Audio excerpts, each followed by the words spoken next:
The morning bells of Nexus Prime rang across the massive educational complex, their sound carrying through the crystal corridors where students from dozens of worlds gathered for another day of learning. In Classroom 7 Alpha, Advanced Tactical Warfare Theory was about to begin. And the diverse collection of beings settling into their seats represented the finest young minds the galaxy had to offer, towering above the others. The Vorthok students gleamed like living diamonds, their crystalline bodies catching, reflecting the artificial sunlight streaming through the transparent dome overhead.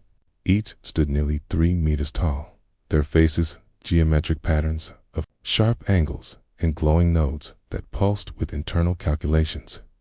When they communicated, soft, chiming sounds accompanied their telepathic exchanges, creating an almost musical backdrop to the classroom atmosphere. The aquatic Melanie had arrived early, as always. Their specialized environmental suits maintaining the precise humidity and temperature their bodies required. Through the transparent aluminum of their breathing apparatus, flowing tentacles moved in graceful patterns, expressing emotions and thoughts in a language of motion that few other species could fully understand. Their large, dark eyes seemed to take in everything at once, processing information with the fluid intelligence that made them natural strategists. Near the back of the room, a cluster of creche students buzzed quietly among themselves, their insectoid forms creating a symphony of soft clicking and humming. Their compound eyes moved independently, allowing them to observe multiple holographic displays simultaneously while their forearms took notes with mechanical precision. When one discovered something interesting, the information rippled through. Their group instantly shared through chemical signals that other species could barely detect. And then there was Hannah Kim. She sat alone in the middle section, small figure dwarfed by the aliens around her. At 16 standard years, she barely reached the shoulder height of most of her classmates. Her black hair was pulled back in a simple ponytail, and her dark eyes moved constantly, observing everything with quiet intensity. Unlike the other species with their natural advantages and obvious capabilities, Akana appeared unremarkable, almost invisible among the more impressive beings surrounding her. Her notebook was already open, filled with neat handwriting in multiple languages, while other students relied on digital interfaces and neural connections. Hannah preferred the old human method of putting pen to paper. She wrote quickly but carefully, capturing not just the obvious information, but the subtle details that others might miss. The classroom door slid open with a soft hiss, and Professor Valdris entered with the measured stride of someone accustomed to command. The Altarian professor was a veteran of 3 interstellar conflicts. His blue-gray skin marked with the ritual scars that denoted his military achievements. His 4 eyes could focus independently, allowing him to monitor the entire classroom while reviewing his lecture notes. Despite his imposing appearance, his voice carried the patience of an experienced teacher. "Good morning, students," Professor Valdris began, his translation device converting his words into the native languages of each species present. "Today, we continue our analysis of the Great Siege of Korthok 7, one of the most studied military disasters in galactic history." The holographic projector in the center of the room hummed to life, displaying a 3-dimensional image of a blue-green world, surrounded by the scattered debris of a once mighty defense fleet. The planet's surface showed the scars of orbital bombardment, quake craters, and blackened regions where cities had once stood. "Can anyone tell me why this battle continues to be studied 3 centuries after it occurred?" Professor Valdris asked, his secondary eyes scanning the room for volunteers. A Vorthok student named Korth raised one crystalline appendage, his internal lights pulsing with confidence. "Professor, the siege represents a perfect example of numerical superiority overcoming defensive advantages. Right. The attacking fleet possessed a 3-to-1 advantage in capital ships and unlimited supply lines." "A reasonable observation," the professor replied. "However, numerical advantage alone does not explain the complete failure of the defense. The defending forces had superior position, familiar terrain, and the advantage of fighting for their homeworld. Yet, they were utterly defeated. Why? This time, a Melanie student responded, tentacles weaving complex patterns as she spoke through her breathing apparatus. The defenders attempted to meet the attackers in direct confrontation, rather than utilizing fluid tactics that could have dispersed the enemy advantage over time and space. Professor Valdres nodded approvingly. Better. The tactical rigidity of the defenders certainly contributed to their defeat. But even this analysis misses the deeper issues at play. As the discussion continued, Hannah remained silent, but her pen never stopped moving. She wasn't just taking notes on what was being said. She was sketching the orbital patterns, calculating supply requirements, and noting details that seemed unrelated to the military analysis, while her classmates focused on fleet movements and weapon systems. Hannah drew diagrams of refugee movements, civilian infrastructure, and resource distribution networks. From across the room, Jaewon Park watched Hannah with growing curiosity. As another human student, he felt a natural kinship with her, but she remained frustratingly distant. Unlike him, she never participated in the heated debates that filled their classes. While he worked hard to prove that humans could compete intellectually with species that had natural advantages, she seemed content to observe and record. During a brief pause in the lecture, Jaewon leaned toward her desk. "Atino, you could speak up more," he whispered. "Some of these answers are pretty obvious when you think about it from a human perspective." Hannah looked up from her notes, meeting his eyes briefly before returning to her writing. "I'm still learning," she said quietly. "There's more to understand before I can add anything useful." Jaewon frowned. They had been in classes together for almost a full term, and she had never offered a single comment or question. Meanwhile, he had established himself as one of the more vocal human representatives, often challenging the assumptions of their alien classmates and demonstrating that humans could think as strategically as any other species. Professor Valdres continued his lecture, displaying more holographic battle scenarios. The key failure at Korthok 7 was not tactical or strategic, but philosophical. The defenders became so focused on military victory that they lost sight of what they were actually defending. Crash students buzzed with interest, their chemical communications creating a sweet, honey-like scent in the air. One of them, speaking through a translation device, asked, "Professor, are you suggesting that the military objectives were incorrect?" "I'm suggesting that the military objectives were incomplete," Valdres replied. "War is not an end in itself, but a means to protect something of value. When commanders forget what they are protecting, they often lose both the war and the thing they meant to preserve." Hannah's pen paused for a moment, and she looked up at the holographic display with new interest. The professor's words seemed to resonate with something in her thinking, and she began writing more rapidly, filling pages with calculations and diagrams that would have puzzled her classmates as the class period drew to a close. Professor Valdres made an announcement that caused excitement throughout the room. "Your final project for this course will be to solve the siege of Korthok 7. You will work in groups, and you have the remainder of the term to present a viable defense strategy that could have saved the world and its population." Students immediately began forming groups, naturally clustering by species to leverage their particular advantages. The Vorthok would use their computational abilities to calculate complex variables. The Melanie would design fluid, adaptive strategies. The Kresh would develop coordinated swarm tactics using their hive mind capabilities. Jaewon stood up, tending to invite Hannah to work with him, but she was already packing her notebooks with quiet efficiency. Other students filled the room with excited chatter about their upcoming projects. She moved toward the door with the same silent purpose that characterized everything she did. "Hannah, wait," Jaewon called out, catching up with her in the corridor. "We should work together on this project. The human perspectives might come up with something the others miss. She paused, considering his offer carefully.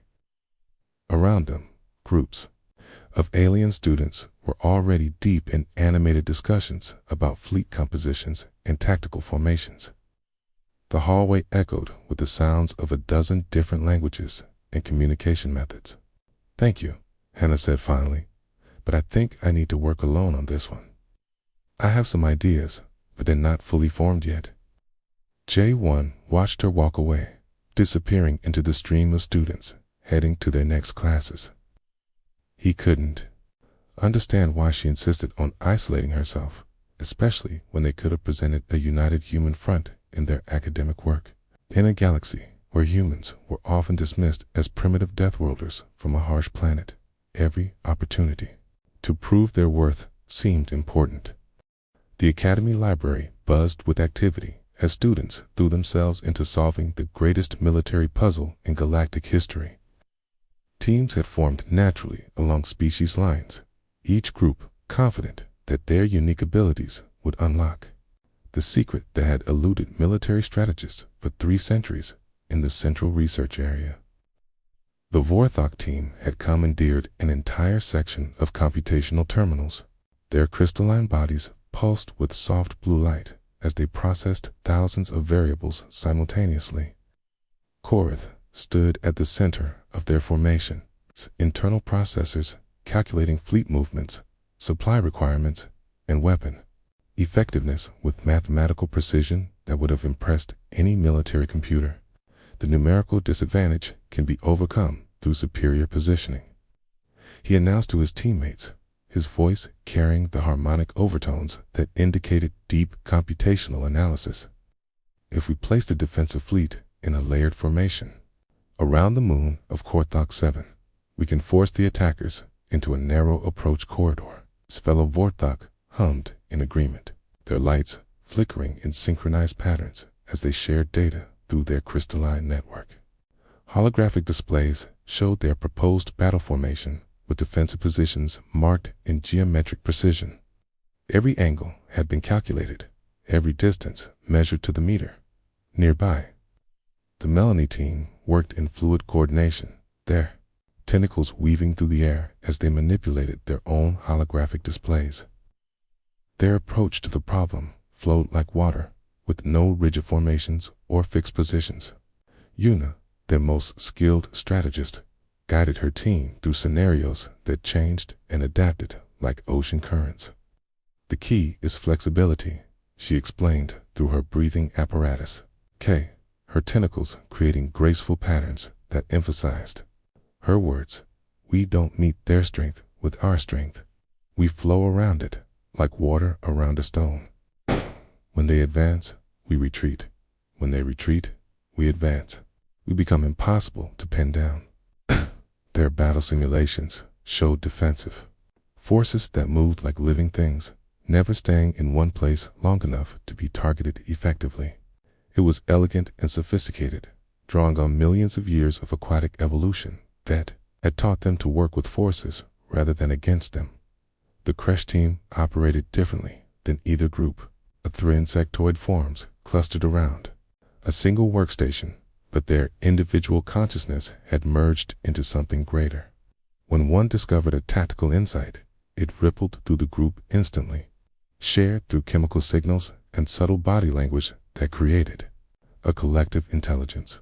Swarm tactics buzzed in Sioux, though the words came from all of them simultaneously. Many small units coordinating perfectly. The enemy expects large ships fighting large ships. We give them thousands of small fighters, each one expendable, but together unstoppable. Their simulation showed clouds of tiny defensive craft, each one individually weak, but collectively overwhelming. Like a school of fish or a flock of birds, they moved as one organism. Impossible to target effectively because destroying any single unit meant nothing to the whole dot. Each team was convinced they had found the answer that had eluded everyone else. But in a quiet corner of the library, far from the excited discussions and collaborative planning, Hana Kim sat alone with a pile of books that seemed to have nothing to do with military strategy, while her classmates studied weapon specifications. In fleet compositions, she read about geology, weather patterns, and agricultural systems. Her notebooks filled with diagrams that looked nothing like battle plans. She had been working alone for 3 weeks now, ever since declining Jaewon's offer to collaborate. Her research methods puzzled everyone who noticed them. Instead of focusing on the military aspects of the siege, she seemed more interested in the planet itself and the people who had lived there. Professor Valdres had noticed her unusual approach during his regular checks on student progress. While other teams eagerly showed him their tactical innovations and strategic insights, Hannah's work remained mysterious. She had submitted no preliminary reports, requested no additional resources, and asked no questions about military doctrine or historical precedent. During his office hours on a quiet Thursday afternoon, the professor decided to address his concerns directly. Hannah arrived precisely on time, carrying her usual collection of handwritten notebooks and looking as composed as ever. "Hannah," Professor Valdres began, his secondary eyes focusing on her while his primary eyes reviewed her academic file. "I wanted to discuss your progress on the final project. The other teams have been quite active in their research, but you haven't submitted any preliminary work." She sat quietly for a moment, organizing her thoughts before responding. "Professor, I've been trying to understand the problem from a different angle. The military aspects of the siege are well documented, but I think the real failure happened before the first shot was fired." "What do you mean?" he asked, genuinely curious about her perspective. "Everyone focuses on how the battle was fought, but nobody asks why it was fought that way. The defenders had 3 million civilians on Korthok 7. They had warning that the attack was coming. They had time to prepare, but they prepared for the wrong thing." Professor Valdres leaned forward, intrigued. "Go on." "They prepared to win a military victory, but they didn't prepare to save the people they were protecting. The battle plans I've studied show defensive positions designed to destroy the enemy fleet, but they don't show evacuation routes or civilian shelters or emergency food distribution. It's like they forgot that the planet had people living on it." The professor's expression grew thoughtful. In all his years of teaching this scenario, no student had ever focused on the civilian population. Military academies treated Korthok 7 as a tactical exercise, not as a humanitarian crisis. "That's an interesting observation," he said carefully. "But your assignment is to present a military solution to the siege. How do you propose to save the planet?" Hannah opened one of her notebooks, revealing pages filled with geological surveys and meteorological data. "I'm not trying to save the planet, Professor. I'm trying to save the people, And I think the planet itself might help with that, Before she could explain further, the office door chimed with an urgent message. Professor Valdres activated his communication system, and a holographic display materialized above his desk. The image showed Admiral Corvus, the Altarian military commander responsible for Academy affairs, scarred face, grim with concern. "Professor Valdres," the Admiral said without preamble, "I need you to prepare your students for a special briefing. We have a developing situation that may require their analytical capabilities." "What kind of situation, Admiral?" "The Drakmor Empire has been mobilizing their fleets along the Terran border. Our intelligence suggests they may be planning aggressive action against human colony worlds. The Galactic Defense Council is concerned that we may be facing the first major interstellar conflict in decades." Hannah felt a chill run down her spine. The Drakmor Empire was known throughout the galaxy for their brutal efficiency and overwhelming military power. They had conquered 17 star systems in the past century, always through decisive shows of force that left no room for negotiation or resistance. "How serious is the threat?" Professor Valdres asked. "Serious enough that we're consulting with every military academy in the galaxy. The Drakmor have never been successfully resisted when they decide to expand their territory. If they move against the human colonies, Those worlds will fall within days unless we can find a way to stop them. The holographic display shifted, showing star charts with the locations of human colonies highlighted in red. 3 small worlds, each with populations in the hundreds of thousands, sat directly in the path of Drakmor expansion. They were lightly defended, primarily agricultural and mining colonies that had never been intended to withstand a major military assault. "We need fresh thinking," Admiral Corvus continued. "Every conventional analysis suggests that these colonies cannot be defended against a full Drakmor assault. Perhaps your students can find something our strategists have missed." After the transmission ended, Professor Valdres sat in silence for several minutes. Timing was eerily coincidental. Just as his students were wrestling with an ancient military disaster, the galaxy faced a new crisis that seemed equally impossible to solve. "Professor," Hannah said quietly, "may I ask you something?" "Of course. You taught us about Korthok 7. You said that the defenders forgot what they were protecting. What do you think the Drakmor Empire will expect us to protect?" The question hung in the air between them, heavy with implications. Professor Valdres realized that his quietest student had been asking the right questions all along, while everyone else focused on military tactics and strategic theories. She had been thinking about the fundamental purpose of warfare itself. "I think," he said slowly, "that they will expect us to fight like everyone else has always fought. They will expect us to meet their strength with our strength, their tactics with our tactics." Hannah nodded, closing her notebook and standing to leave. "Then maybe we shouldn't give them what they expect." As she walked toward the door, Professor Valdres called out to her, "Hannah, I hope you'll continue working on your project."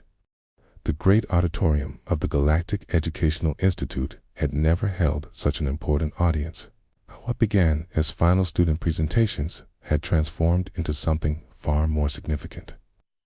When word spread about the Drakmor Empire's ultimatum, military advisors, government officials, and senior officers from a dozen different species filled the observation galleries, hoping that young minds might see solutions that experienced strategists had missed. The human colonies had 72 hours to surrender or face total war. Professor Valdres stood at the center of the presentation stage, his 4 eyes taking in both his nervous students and the distinguished guests who had traveled across the galaxy to witness their work. The holographic projectors hummed with power, ready to display whatever solutions the teams had developed for the ancient siege of Korthok 7. "Before we begin," the professor announced, his voice carrying clearly through the auditorium's acoustic systems, "I want to remind everyone that these are student projects developed over the course of a semester by young beings who are still learning the complexities of strategic thinking. However, given recent events, their fresh perspectives may offer insights that conventional wisdom has overlooked." In the front row of the student section, Jaewon Park felt his stomach twist with nervousness. He had spent weeks developing his own analysis of the Korthok 7 scenario, working alone after Hannah had declined his partnership offer. His research focused on psychological warfare and the human tendency to fight harder when defending their homes. But looking around at the assembled military leaders, he wondered if his academic theories would seem childish compared to their real-world experience. Behind him, various alien teams made final preparations for their presentations. Korthok teams' crystalline forms pulsed with confident energy, their calculations refined to mathematical perfection. The Melanie group moved in flowing coordination, their tentacles weaving last-minute adjustments to their fluid battle plans. The creche buzzed with collective excitement, their swarm tactics polished through countless simulations, and in the back corner, Hana Kim sat quietly with her handwritten notebooks, looking as calm as if she were attending a regular class lecture, rather than potentially influencing galactic military policy. "We will begin with the Vorthok presentation," Professor Valdres announced. Korth stepped forward with mechanical precision. his internal lights creating complex patterns as he activated the holographic display. The image of Korthok 7 appeared in the center of the auditorium, surrounded by fleet formations arranged in perfect geometric patterns. "Honorable observers," Korath began, his harmonic voice carrying computational certainty. "Our analysis indicates that the siege of Korthok 7 failed due to inadequate mathematical modeling of force deployment ratios. Our solution optimizes defensive positioning through superior computational analysis." The holographic display showed the attacking fleet approaching Korthok 7, only to encounter a defensive formation that forced them into narrow corridors where numerical superiority became meaningless. Every ship position had been calculated to maximize firepower overlap while minimizing vulnerability to concentrated assault. The simulation ran its course, and the attacking fleet found itself systematically destroyed by the precisely positioned defenders. Tano's team had achieved a clear military victory through mathematical perfection. "Impressive calculations," commented Admiral Deck, a Vorthok military leader in the observation gallery. "The geometric principles are sound, and the mathematical modeling appears flawless." But Professor Valdres ran the simulation again with slightly different parameters, and the results changed dramatically. What happens if the attacking force uses different approach vectors, or if they accept higher casualties to break through your formation? Korath's lights flickered with uncertainty as the adjusted simulation showed the defensive formation collapsing under sustained assault. Perfect mathematics could not account for the unpredictable chaos of real warfare. The Melanie team presented next, their fluid grace evident as Una guided the holographic display through their adaptive strategy. Their approach treated warfare like ocean currents, flowing around enemy strength and finding weaknesses through constant movement and change. "The rigid thinking of the original defenders doomed them," Una explained, her tentacles creating hypnotic patterns that emphasized her words. "We propose defensive strategies that adapt and flow, never remaining static long enough for the enemy to develop effective countermeasures." Their simulation showed defending forces that moved like living water, appearing where least expected, and vanishing before effective retaliation could be organized. It was beautiful and sophisticated, drawing on millions of years of evolutionary wisdom. But when Professor Valdres introduced supply line requirements and communication delays into the simulation, the fluid strategy began to break down. Constant movement required enormous logistical support, and coordination became impossible when units were scattered across the solar system. The crash presentation followed, demonstrating swarm tactics that overwhelmed enemy forces through sheer coordination and numbers.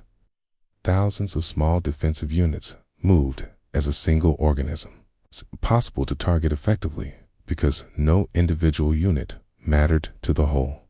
"Unity is strength," Insu buzzed, speaking for the collective consciousness of his team. "Many small parts working together become greater than any large force working separately." The simulation was impressive, showing clouds of small craft swarming over much larger enemy vessels like insects covering a giant.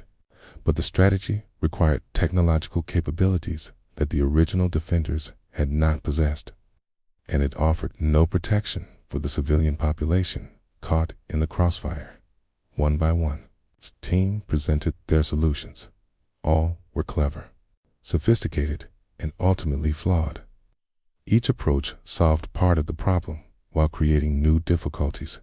The military observers in the galleries grew increasingly somber as they realized that even these fresh perspectives offered no clear path to victory. Finally, Professor Valdres called the last name on his list, Hannah Kim. A murmur ran through the auditorium as the small human girl stood up and walked to the presentation stage. Many of the military observers had never seen a human before, and her diminutive size compared to the other species made her appear almost fragile under the bright lights. Hannah activated the holographic projector, but instead of showing fleet formations or tactical deployments, the display revealed the planet Korthok 7 itself. green countenance, blue oceans, white clouds swirling in atmospheric patterns.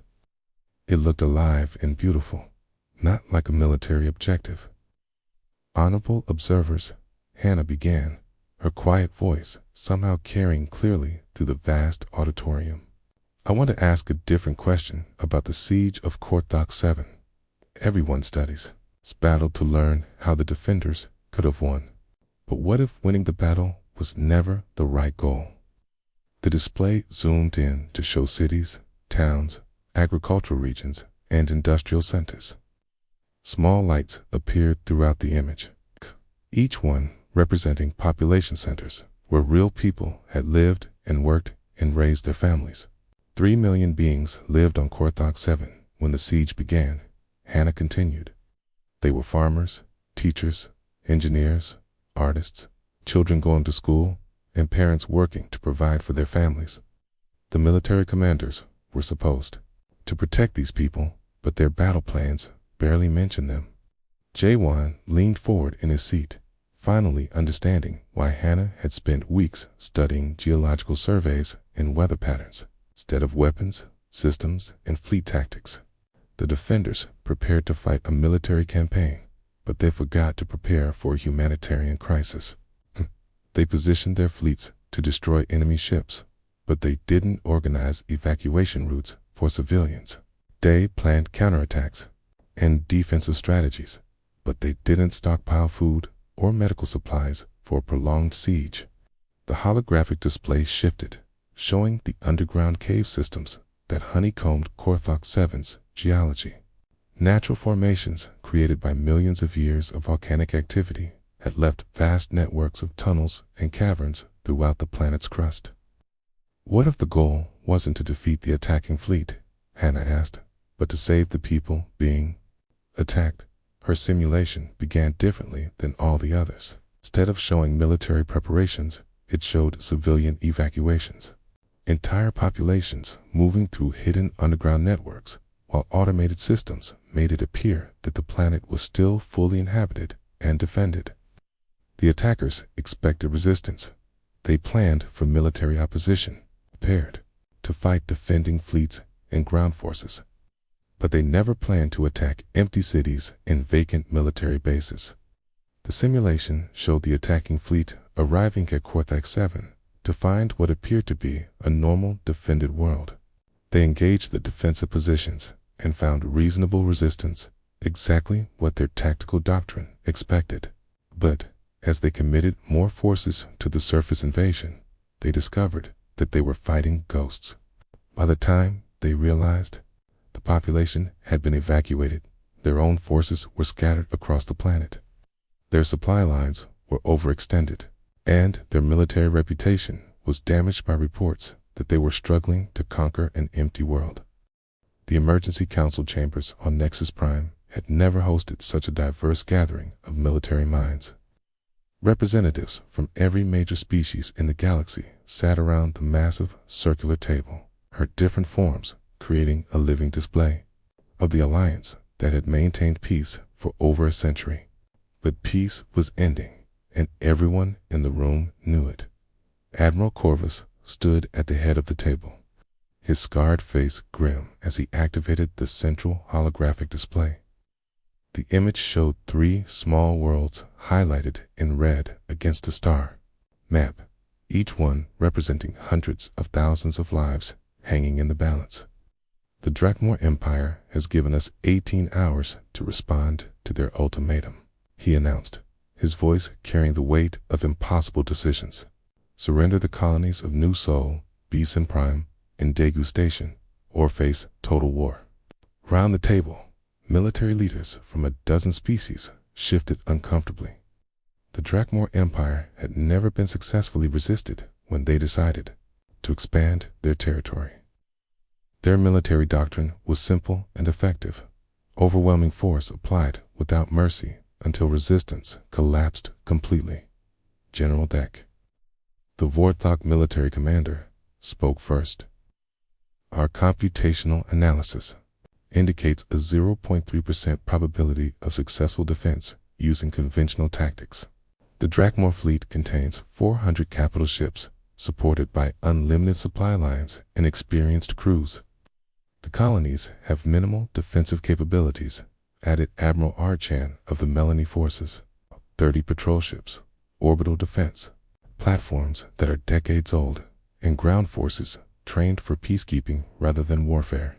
It would be a massacre. Commander Zix of the Kresh military buzzed agreement with his colleagues. Our swarm tactics require at least 6 months of preparation and specialized equipment that these colonies do not possess. We cannot mount an effective defense in the time available. The mood in the chamber grew darker as each military leader confirmed what they all already knew. The human colonies could not be defended through conventional means. The only question was whether to abandon them or watch them be destroyed. Admiral Corvus turned toward a smaller table where several figures sat apart from the main military council. Professor Valdris, you requested permission to bring additional consultants to this briefing. I hope they have insights that our strategic analysis has missed. Professor Valdris stood, gesturing toward the group behind him. Admiral, I would like you to meet some of my students who have been working on similar tactical problems. Their perspectives may offer alternatives that conventional military thinking has not considered. Hannah Kim felt the weight of every gaze in the room as she stood up. Around the council table, beings who commanded fleets and armies looked at her with mixtures of curiosity and skepticism. She was 16 years old, barely more than a child by most species standards. And she was about to address the greatest military crisis the galaxy had faced in decades. Admirals and generals, she began, her quiet voice somehow carrying clearly through the vast chamber. I know that everything in your training tells you that these colonies cannot be defended. You're absolutely right. But what if we're not trying to defend them? Admiral Corvus frowned, explaining. Hannah activated a portable holographic projector, displaying the 3 threatened colonies in detail. Each world showed bustling cities, agricultural centers, mining operations, and the normal infrastructure of peaceful civilization. The Drakmor Empire expects us to fight like everyone else has always fought them. They expect military resistance, fleet battles, and heroic last stands. Their entire strategy depends on our forces being exactly where they plan to destroy them. She manipulated the display, showing population centers and transport networks on each world. But what if our forces aren't there when they arrive? What if the colonies they're planning to conquer are empty? General, Dex crystalline form pulsed with computational activity. You are proposing total evacuation. The logistics would be impossible. 3 colonies contain over 2 million beings. Moving them would require transport ships we do not possess and time we do not have. Actually, Hannah said calmly, we have both. The display shifted to show shipping routes and cargo vessels throughout the sector. These colonies exist because of trade. Hundreds of civilian transport ships arrive and depart every day, carrying food, manufactured goods, raw materials, and passengers. We don't need military transports. We need to use what's already there. Commander Arachan leaned forward, her tentacles weaving patterns of interest. The civilian shipping networks. But that would require coordination across dozens of different companies and species. The complexity would be enormous. Less complex than fighting a war we cannot win, Hannah replied. And humans are very good at organizing complicated things quickly when lives are at stake. Admiral Corvus studied the display with growing interest. Even if evacuation were possible, the Drakmor would simply pursue the refugees. We would be trading a quick defeat for a slower one, would they? Hannah asked. The Drakmor Empire conquers worlds for their strategic value and resources. Empty planets have no strategic value, and chasing scattered refugee ships across the galaxy would make them look weak and inefficient.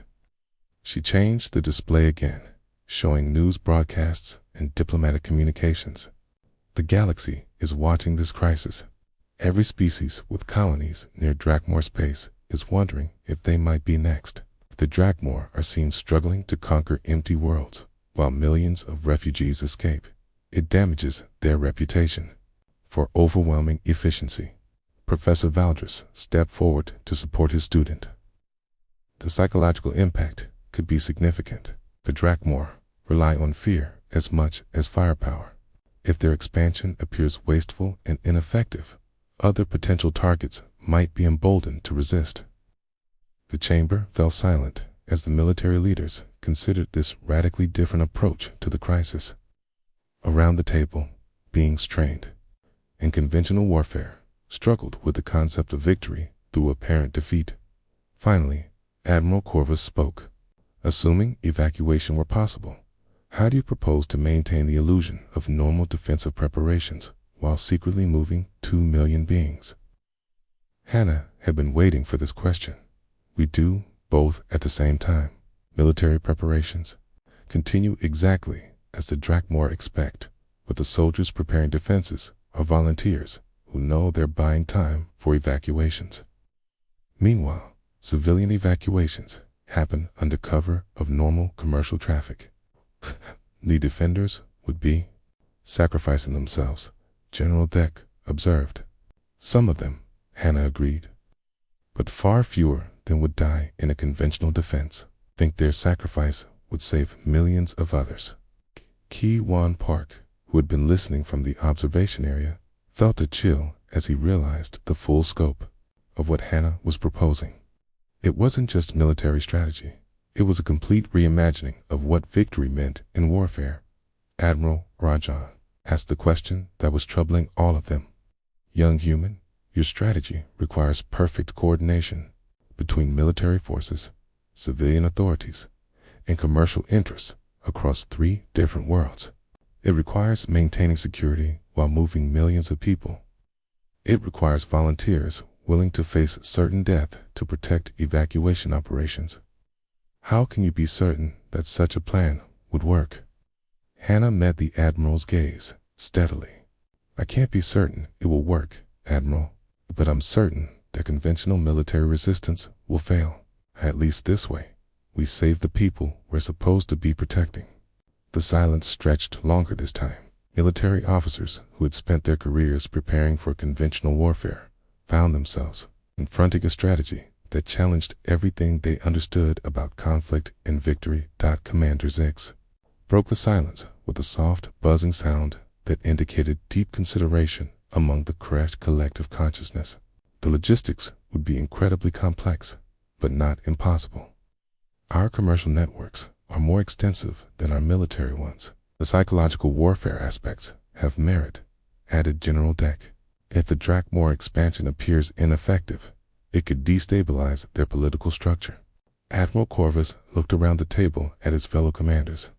This is not a decision I can make alone. But given that conventional defense appears impossible, perhaps we should consider alternatives that seemed impossible until today. He turned back to Hannah, his expression thoughtful. Young human, if we were to attempt such an operation, would you be willing to help coordinate it? Your understanding of the strategy would be essential to its success. Kana felt the weight of the moment settle on her shoulders. Around the table, the greatest military minds in the galaxy were seriously considering a plan that a 16-year-old student had developed for a class project.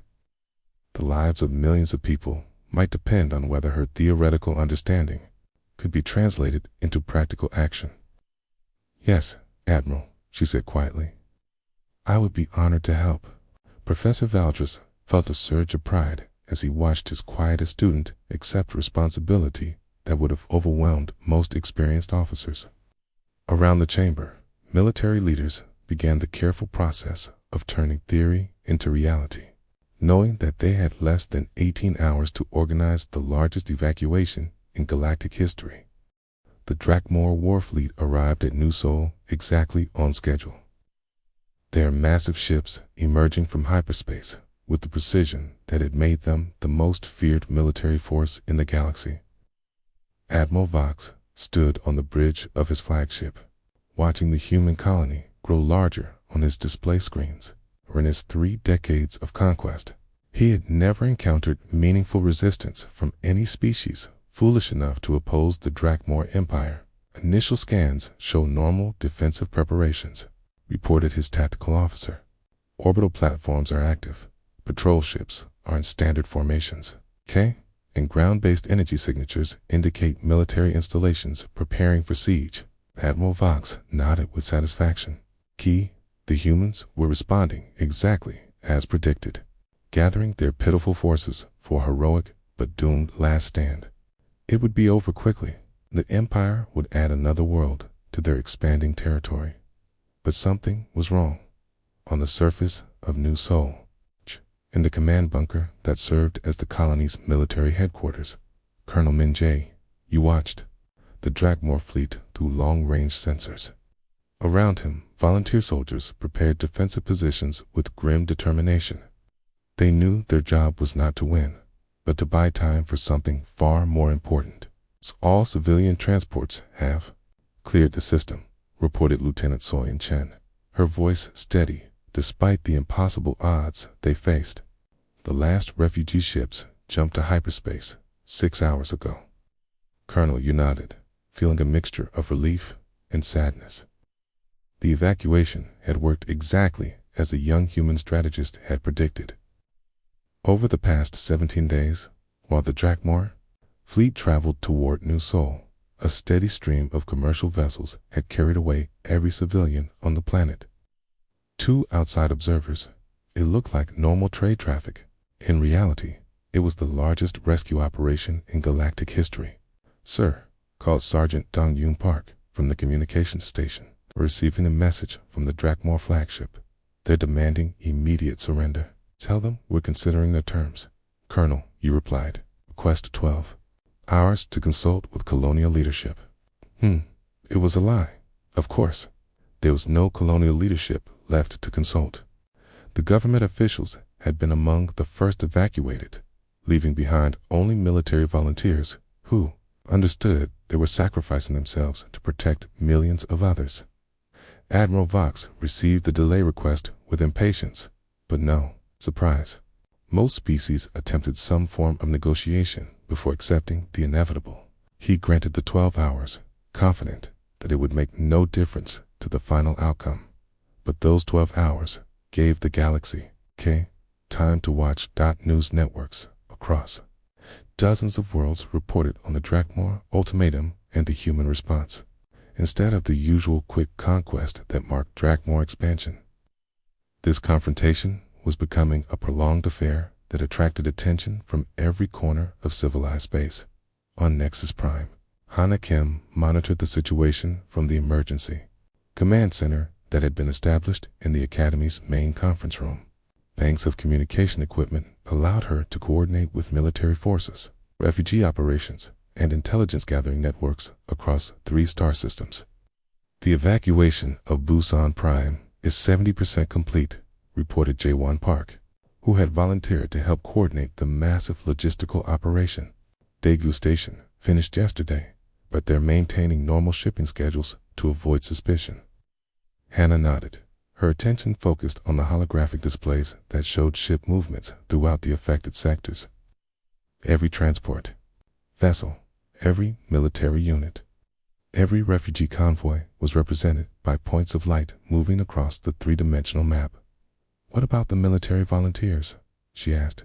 Still in position on all 3 worlds, Jae-won replied. They're maintaining the illusion of normal defensive preparations while the last civilian transports clear the systems. Professor Valdris entered the command center, carrying urgent dispatches from the Galactic Defense Council. The Drakmor have sent ultimatums to 6 additional human colonies, he reported. They're accelerating their expansion timeline. Hannah studied the new information carefully. They're trying to force quick decisions before anyone can organize proper responses. But they're also spreading their forces thinner than usual. Is that significant? Professor Valdris asked. It means they're worried, Hannah replied. At New Sol is making them look less efficient than their reputation suggests. They're trying to regain momentum by creating multiple crises at once. Back in the new Sol system, Admiral Vox grew increasingly frustrated as the 12-hour deadline approached. His tactical officers reported strange inconsistencies in their intelligence gathering. Energy signatures from the planet's surface suggested normal population levels, but communication intercepts were oddly sparse. Supply ship movements followed predictable patterns, but cargo manifests seemed unusually light. "Begin the assault," he ordered when the humans failed to surrender on schedule. Destroy the orbital platforms first, then commence ground invasion. The battle for New Sol's orbital space lasted 6 hours. The human defenders fought with desperate courage. Their small patrol ships darting between the massive Drakmor vessels like insects attacking giants. But courage could not overcome the overwhelming disparity in firepower. And one by one the human ships were destroyed. Admiral Vox expected the ground invasion to be equally brief. More assault shuttles descended toward the planet's major cities, carrying elite soldiers trained to break resistance quickly and efficiently. But when they landed, something was wrong. The cities were empty, not abandoned in panic, but systematically evacuated. Buildings stood intact but vacant. Streets were clear of both people and vehicles, and the defensive positions that had shown such promising energy signatures turned out to be automated systems broadcasting false signals. "Sir," reported Major Kex from the lead assault team, "we've secured the colonial capital, but there's nobody here. The entire city appears to have been evacuated weeks ago." Admiral Vox stared at his tactical displays in disbelief. Every scan had indicated normal population levels. Every intelligence report had suggested a world preparing for siege. His soldiers were occupying empty buildings and fighting automated defense systems. "Check the other cities," he ordered. The reports came back the same from every landing site. Empty buildings, vacant infrastructure, and no sign of the millions of civilians who should have been cowering in their homes. The Drakmor Empire had committed 400 ships and 50,000 soldiers to conquering a world that contained nothing but empty buildings and computer programs. On Nexus Prime, news networks carried live broadcasts of Drakmor soldiers searching empty cities while their massive fleets sat in orbit around a worthless prize. Military analysts from every major species provided commentary that grew increasingly critical of the Empire's wasteful deployment of resources. "This is unprecedented," declared General Rax of the Altarian Defense Force during a live interview. "The Drakmor Empire has expended enormous military resources to capture empty real estate. It raises serious questions about their intelligence, capabilities, and strategic planning."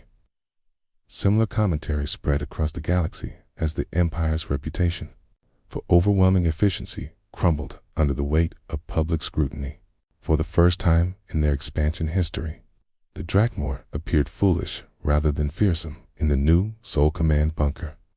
"Colonel, you received a final transmission from the evacuation coordinator.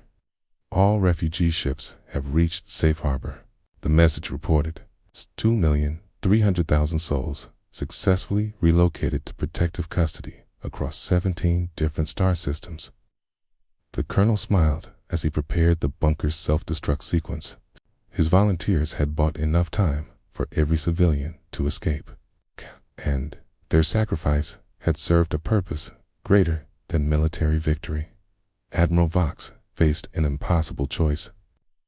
He could continue occupying empty worlds at enormous cost, or he could withdraw and admit that the mighty Drakmor Empire had been outmaneuvered by human refugees. Either option damaged the Empire's credibility and encouraged other potential targets to resist. 3 days later, Drakmor forces quietly withdrew from the human colonies without explanation. Official reports claimed the worlds were strategically unimportant, but everyone in the galaxy understood what had really happened. Hannah Kim watched the withdrawal from the Academy Command Center, feeling exhausted but satisfied. Around her, communication equipment continued monitoring refugee resettlement efforts and diplomatic responses to the crisis. "You did it," Jaewon said quietly. You saved 2 million people without firing a shot. Hannah shook her head. The volunteers, who stayed behind, saved them. The transport crews, who risked their ships, saved them. The refugees, who trusted us enough to leave their homes, saved themselves. I just suggested a different way of thinking about the problem. Professor Valdres approached with the latest intelligence reports. The Drakmor Empire has canceled expansion operations against 4 other human colonies. They appear to be reconsidering their entire strategy for this sector. Good, Hannah replied. They've learned that some victories aren't worth winning. Weeks later, when the crisis had passed and the refugees were settling into new homes across the galaxy, Hannah returned to her regular classes at the academy.